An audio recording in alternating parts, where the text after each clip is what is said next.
Hello दोस्तों, short hand speed class में आपका स्वागत है।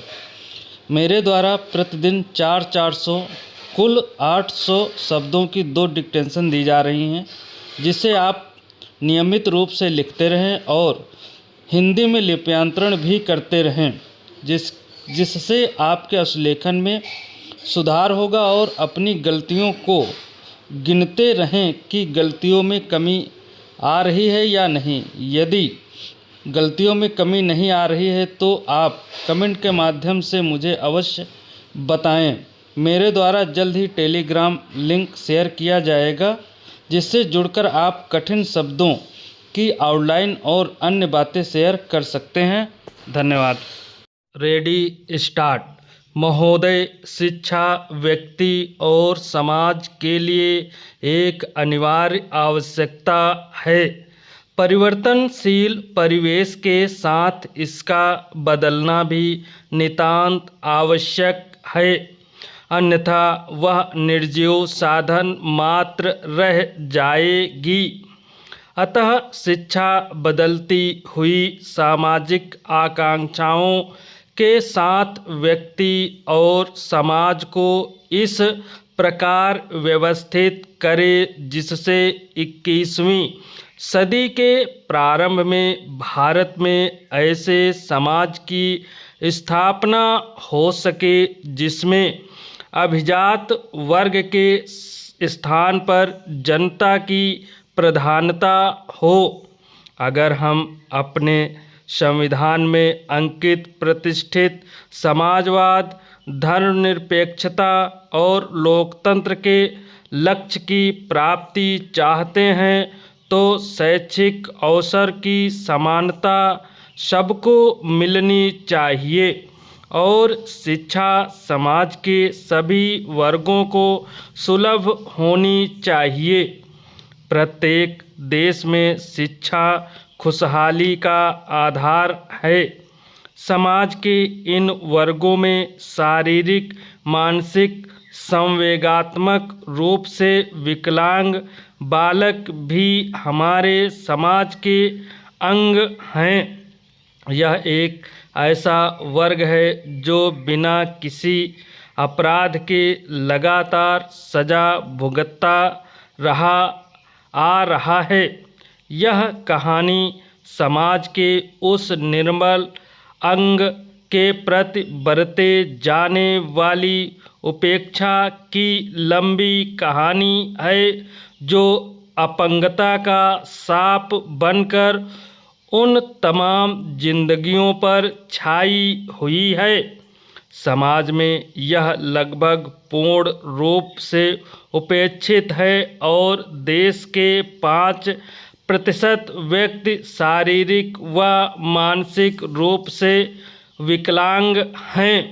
इतने बड़े वर्ग की शिक्षा व्यवस्था करना प्रजातंत्रीय देश में समानता और नैतिकता का आदर्श बन जाता है, क्योंकि जैसे विकास की माप और अधिक विकास ही है, ठीक प्रजातंत्र की माप और अधिक प्रजातंत्र ही है और अधिक भाग लेने की प्रक्रिया है।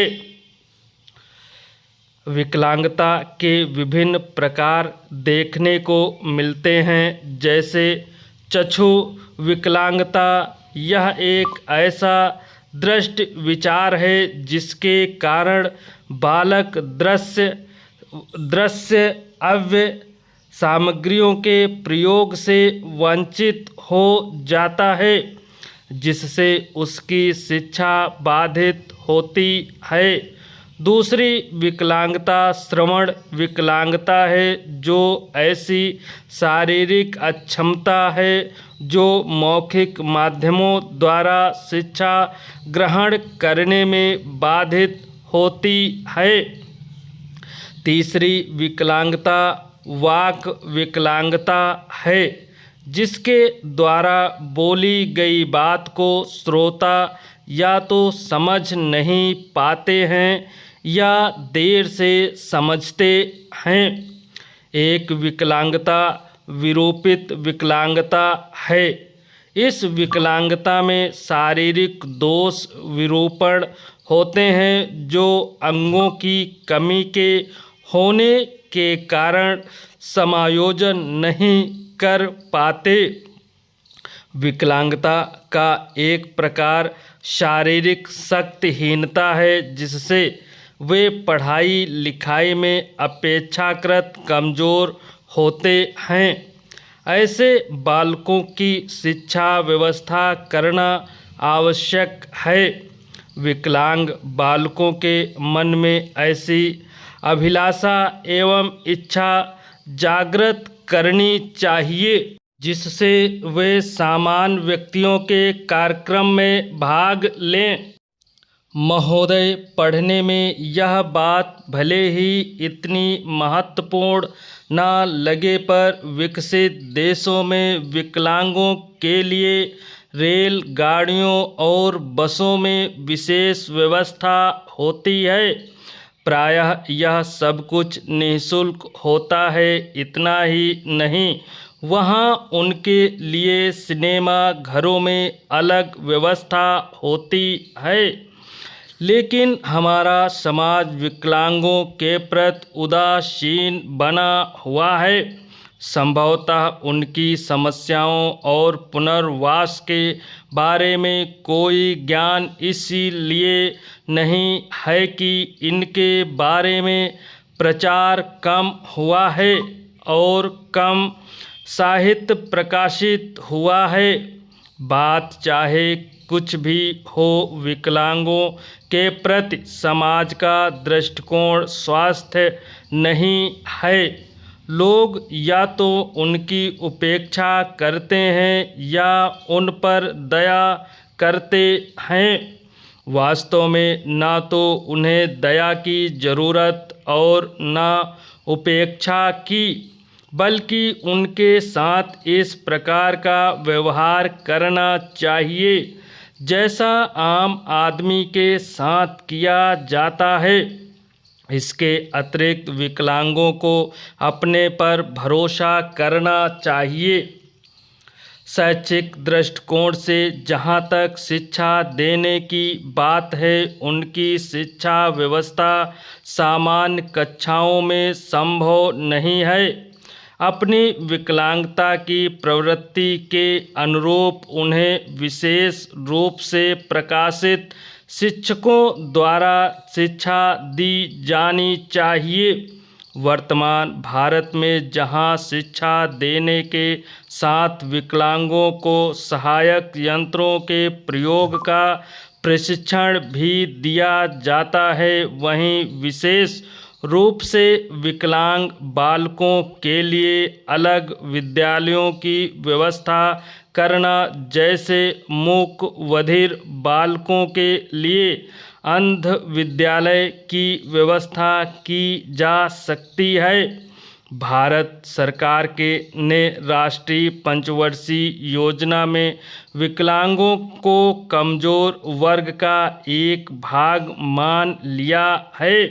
भारतीय संविधान की 41 तथा 46 धाराओं में भी विकलांग व्यक्तियों के कल्याण पर जोर दिया गया है। विकलांगों के कल्याण हेतु सरकार न देश के प्रमुख नगरों में 22 रोजगार कार्यालय खोल दिए हैं। नई राष्ट्रीय शिक्षा नीति के अंतर्गत प्रौढ़ विकलांग व्यक्तियों के लिए एकीकृत शिक्षा उपलब्ध कराने हेतु भारत सरकार ने जामिया मिलिया इस्लामिया नई दिल्ली, रामकृष्ण विद्यालय तमिलनाडु, बनारस विश्वविद्यालय उत्कल भुवनेश्वर में प्रशिक्षण कार्यक्रम की योजना चलाई है। विकलांगों के कल्याण हेतु राष्ट्रीय संस्थान बनाए गए हैं।